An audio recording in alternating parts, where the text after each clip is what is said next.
Pues realmente a nosotros nos ha venido a perjudicar grandemente desde hace mucho tiempo los problemas de carácter social que padecemos. Y lógicamente se nota mucho en el sentir de la gente, en la emoción, en el ánimo de la gente que vive, que habita y que inclusive nos visita, por todas expresiones de carácter social que hay como las marchas, los plantones y todo esto. Y lógicamente el fondo del asunto yo creo que radica en la falta de voluntad que hemos tenido para poder sentarnos a dialogar. Es decir, efectivamente saber cuáles son, identificar con plenitud los problemas, ponerlos sobre la mesa, discutirlos y llegar a algún punto de solución y de concordia entre las partes. Porque si no, esto se ve siempre desde la periferia. Y lógicamente la periferia nos lleva a la presión, nos lleva al enojo, nos lleva a la controversia, nos lleva a la violencia, desafortunadamente, que deja grandes heridas en la población o en alguna persona. Porque cuando se llega a la violencia siempre se perjudica a alguien y ese alguien se acuerda para siempre durante toda su vida por lo que le acaba de pasar. De tal manera que estas son las cosas que debemos de evitar. Yo siempre ocurro al llamado del diálogo, de la comprensión de las cosas, del sentarse a discutir, analizarlas desde el punto de vista científico, con la ayuda, con el auxilio de instituciones o de personas que saben, que tienen experiencia y que pueden marcarnos caminos. Por ejemplo, en el caso de la educación tenemos universidades que dan la materia de educación. Por ejemplo, hay maestrías y doctorados en educación. Por ejemplo, la Universidad Santander, la Universidad José Vasconcelos, la Universidad Benito Juárez de Oaxaca tiene un área específica de estudio de la educación. Entonces, lógicamente, hay material para poderse sentar y con gente que conoce, con gente que sabe, pues revisar el problema, revisar la propuesta y, lógicamente, con ello esperar una solución, es decir, un camino de solución, un camino que nos lleve a la solución de nuestros problemas.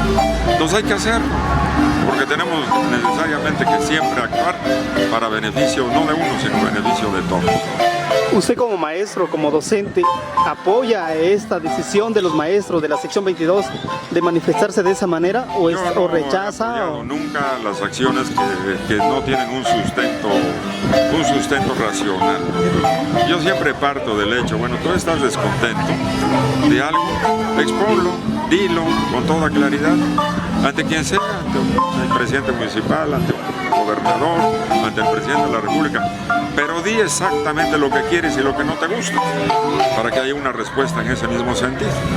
Entonces, todo aquello que venga a hacer que se haya pérdida de tiempo, que se afecte la emoción y el ánimo de la gente para poder trabajar, eso a mí no me gusta. Es decir, no me gusta porque yo tengo mucho contacto con muchas personas y ahorita, por ejemplo, están angustiados porque ya no están pasando los alimentos, porque ya no están pasando los refrescos, porque ya no está pasando el gas, porque no viene la gasolina. Y bueno, pues hay una intranquilidad normal y natural, ¿verdad? Entonces, eso es lo que no debemos de hacer, sino buscar las vías reales, efectivas, objetivos de comunicación y, lógicamente, los puntos de vista para la solución del problema. En este movimiento de la sección 22, ¿quién es el más perjudicado? ¿Los niños, los padres de familia, el pueblo en general? El pueblo en general. El pueblo en general, porque lo que digo, de todas maneras, los profesores son un sector de la población. Es un sector nada más de la población, pero no es toda la población. Y en cambio, con el problema se ve afectada toda la población. Ahora, por otro lado, sabemos perfectamente que el más afectado es el niño, no solamente en el presente, sino a largo plazo, porque el tiempo perdido nunca se recupera independientemente de los programas de actualización que se apliquen. Independientemente de eso, el niño requiere, por su desarrollo físico-mental, requiere de una dosificación de conocimientos para comprenderlo, para poderlo grabar y para poder actuar conforme a eso. Entonces necesitan los tiempos para poder actuar en consecuencia. Eso no se repone. Y el daño que les hacemos a los niños es que mañana, cuando salgan de la escuela, no saben nada, van a un trabajo, lo solicitan y lo rechazan, quieren dedicarse a alguna tarea, no saben y lo rechazan. Y entonces tenemos gente que no sabe hacer cosas y lógicamente desempleados y lógicamente como consecuencia desánimo y pobreza. Pero incluso los normalistas están participando en estos movimientos. Sí, porque ellos, digo, realmente son parte del magisterio y lógicamente tienen un compromiso de grupo, pero deberían de pensar en la función primordial, esencial de su razón de haber llegado a la escuela normal, porque lógicamente el que abraza cualquier profesión, pero más las carreras que son dedicadas a la enseñanza y a la academia, son los que tienen mucho mayor responsabilidad social, independientemente de que todos la tenemos igual. Yo creo que son pasos los que tienen que irse dando en todo proceso. Se inicia con algo y tiene que seguirse en consecuencia. Y yo creo que se aplicó así en esta parte que lleva de aplicación, porque lógicamente mucha gente sabe que había algunos problemas que se detectaron y que lógicamente quieren solucionarse. Pero bueno, eso es dentro de un esquema general y de un proceso general. Pero lógicamente yo les pediría a los maestros que se sienten, que expongan su punto de vista y nada, pero nada en la vida deja de ser modificable. Es decir, porque todo puede ser modificado en función de la necesidad. El secretario de Educación dijo que no va a haber diálogo, que es la implementación de la reforma educativa, sí o sí. Yo no puedo admitir una cosa de eso. Es decir, bueno, él está condicionando el diálogo. Es decir, está condicionando el diálogo ante la aceptación de la reforma educativa. Está bien, porque es su postura y él tiene que aplicarla. Pero también la otra vía es sentarse para saber por qué se piensa así por parte de los maestros. Es decir, bueno, está bien, esa la reforma educativa constitucionalmente aceptada por el Poder Legislativo, ya es una obligación para todos los mexicanos, pero independientemente, bueno, hay un descontento, bueno, voy a saber de qué se trata, ¿no? Para ver si es posible hacer alguna modificación, algún ajuste, que siempre se puede hacer, siguiendo los cánones establecidos por la ley. Yo creo que debe darse la guelaguetza, porque mira, hay mucha gente que en Oaxaca, sobre todo los oaxaqueños, no es cosa nada más de la gente que viene, es la gente que viene a ver la guelaguetza, no. Es gente de nuestra gente que trabaja durante muchos días del año para tener cosas para podernos vender en la época de la guelaguetza, porque lógicamente hay muchos visitantes, tanto del interior del estado como de fuera del estado. Entonces la gran esperanza de muchos artesanos sobre todo es aprovechar esta época para poder vender sus productos. De tal manera que si no existe esto, no se da esto, pues lógicamente los artesanos no obtienen el producto de un trabajo de mucho tiempo. De tal manera que hay que pensar en una serie de factores, no es solamente uno, sino tenemos que pensar en una serie de factores que benefician a la sociedad en general. Y esto es un gran beneficio para los hoteleros, para los restauranteros, para el taxista, para el bolero, para mucha gente, para las neveras. Hay que simplemente decir que estamos lógicamente atentos a la situación, que lógicamente nos preocupa sus demandas, que las aclaren, que las identifiquen a plenitud a las autoridades correspondientes y que esperen una buena respuesta de la autoridad, porque también debemos de tener confianza entre nosotros y buena voluntad. En principio, sentarse a platicar de fondo sobre cada una de las demandas claras que expongan por toda esta situación que se está presentando. Necesitamos muchos vivir en paz, de veras, no hay empleo, no hay muchas fuentes de trabajo. Las cosas que se vienen dando como la guelaguetza son una oportunidad para que nuestra gente realice sus ventas de los productos que realiza durante mucho tiempo, ¿no? El taxista, el bolero, la nevera, todos en Oaxaca en alguna forma vivimos de la gente que nos visita. Entonces vamos a darle la oportunidad a la gente para que obtenga beneficios como debe de obtenerlos. Imagínate cuánta gente viene de Guadalupe, de Xochilquitongo, de Telixtlahuaca, a vender los tamales, la tortilla, los dulces, cuánta cosa a la ciudad. Y de repente resulta con que no puede pasar.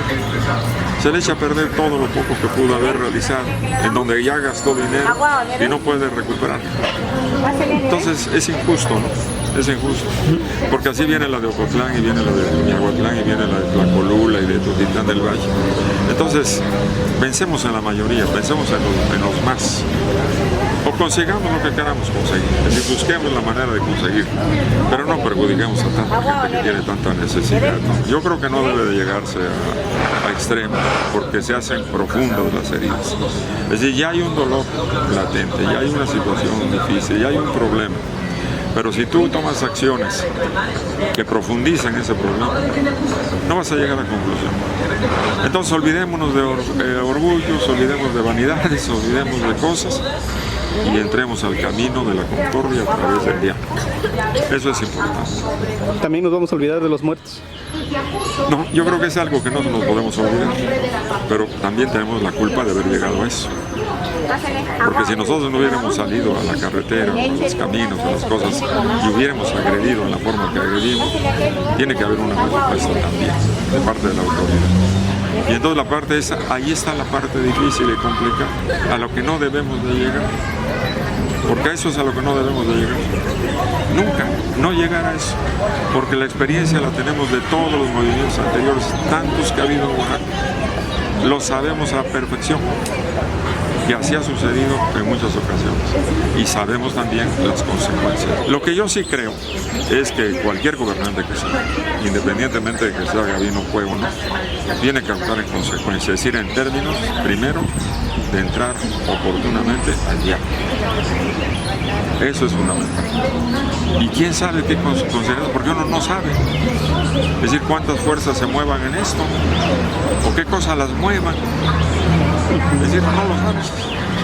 Nunca lo sabemos. Finalmente dicen muchas cosas, por ejemplo, dicen, no, es una cuestión de carácter político. Y ahí es como cuando un médico te dice, no, pues es un problema de carácter nervioso. Y cuando te dicen, bueno, pues es de carácter nervioso, ya te amolas porque no hay medicamentos para eso. ¿Me entiendes? Sí, sí. Eso es a todos los gobernadores los han acusado quién sabe de cuántas cosas. Pero la realidad no la sabemos, nadie la sabe. Sí. Yo no me atrevo a... Lo que sí sé es que cualquier gobernante que sea, independientemente de quién sea, lógicamente hace un esfuerzo por la tranquilidad y la paz de su tierra, de su gente. Y eso es una obligación, primero, obligar. Es decir, fuera de ahí pueden decirse lo que quieran, ¿no? Okay. A Gabino incluso lo han tachado de corrupto, de que se haya robado mucho dinero. Nadie se lo ha podido comprobar, y menos yo, porque pues, ¿cómo? Yo no estoy en eso, no lo sé. No lo sabe. Tendría yo que tener una prueba testimonial, documental, para saber efectivamente y acusarlo. No, eso no debe de hacerse, porque estamos acostumbrados al rumor, y el rumor es muy perjudicial. Crea muchos problemas el rumor. Alguien dice alguna cosa y se corre la voz y todos lo dan como verdad. Y eso nadie lo puede justificar. Nadie, excepto aquel que se interesa y entra al fondo de la situación y encuentra las pruebas para poder acusar a alguien, ¿no? Ajá, pero incluso los trabajadores del sector salud también se están uniendo a los maestros. Ajá. ¿Cree usted un oportunismo? Porque están también en contra de... Ellos tienen su forma de comunicación y además de sus compromisos, ¿no? Entonces, vaya, digo, y yo no sé qué compromisos hayan hecho con anterioridad. A lo mejor es un compromiso amistoso, un institucional, qué sé yo. No, lo que no debemos hacer es eso precisamente, fortalecer algo que nos puede llegar a perjudicar mucho. Okay. Eso sí no hay que hacerlo, porque lógicamente a medida que nosotros hagamos más y más y más y más, pues lógicamente se va creando una bola de nieve imparable.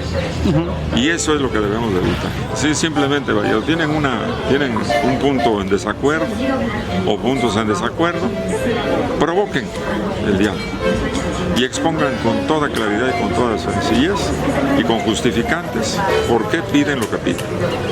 Y lógicamente ante eso tiene también haber una respuesta concreta, para que ahí se concluya todo y no vayamos perjudicando más a la población que ya está bastante perjudicada. Okay. Maestro Vasconcelos, siempre un placer. Gracias por su palabra.